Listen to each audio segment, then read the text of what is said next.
সিলেটের বিছানাকান্দির ভারত সীমান্তবর্তী এলাকা। স্বয়ংক্রিয় অস্ত্র হাতে বিজিবির দল অবস্থান নিয়েছে ঝোপের আড়ালে। হঠাৎ করেই তারা সাদা পোশাকে মাথায় বস্তা বহনকারী একটি দলকে সরাসরি অ্যাম্বুশ করল। বিজিবির তাড়া খেয়ে বস্তা ফেলেই প্রাণ হাতে নিয়ে সীমান্তের দিকে দিল রুদ্ধশ্বাসে দৌড়। কি আছে এসব বস্তায়? কেনই বা বিজিবির এমন অভিযান? সেই রহস্য খোলাসা হলো কিছুক্ষণ পরেই, আর তাতেই বিজিবির চক্ষু চড়ক গাছ। চীন থেকে কম দামে আমদানিকৃত রসুন পাচার হচ্ছে ভারতে, আর এতেই রসুনের দাম দেশের বাজারে বাড়ছে। ক্ষতিগ্রস্ত হচ্ছে এদেশের সাধারণ মানুষ।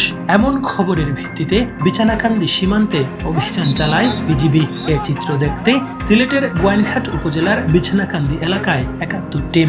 অবশ্য পাহাড়ে বিজিবির টের পেয়ে রসুন ফেলে পালিয়ে যায় চোরাকারবারিরা।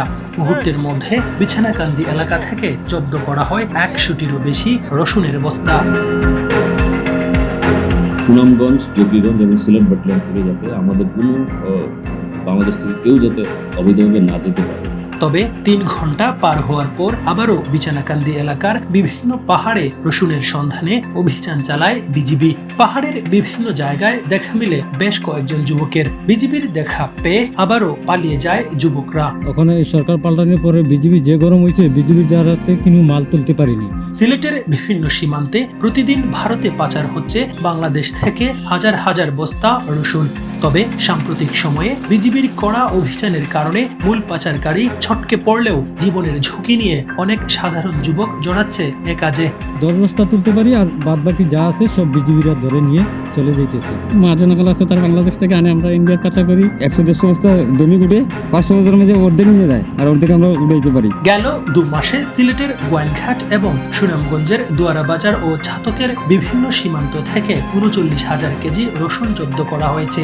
সীমান্তে জোরদার করা হয়েছে নিরাপত্তা। আমরা জিরো টলারেন্স নীতি নিয়ে কোনো চোরাচালানি যাতে আমাদের মধ্যে না আসতে পারে, কোনো মালামাল বাংলাদেশ থেকে না যেতে পারে, অথবা আমাদের পার্শ্ববর্তী দেশ থেকে যাতে না আসতে পারে, মাদক এবং যে কোনো চোরাচালানি।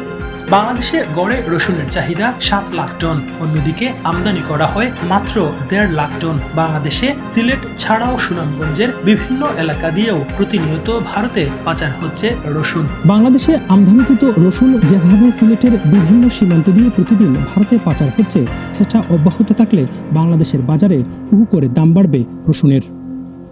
হুসাইন আহমেদ সুজাদ, ৭১, বিছানাকান্দি, সিলেট।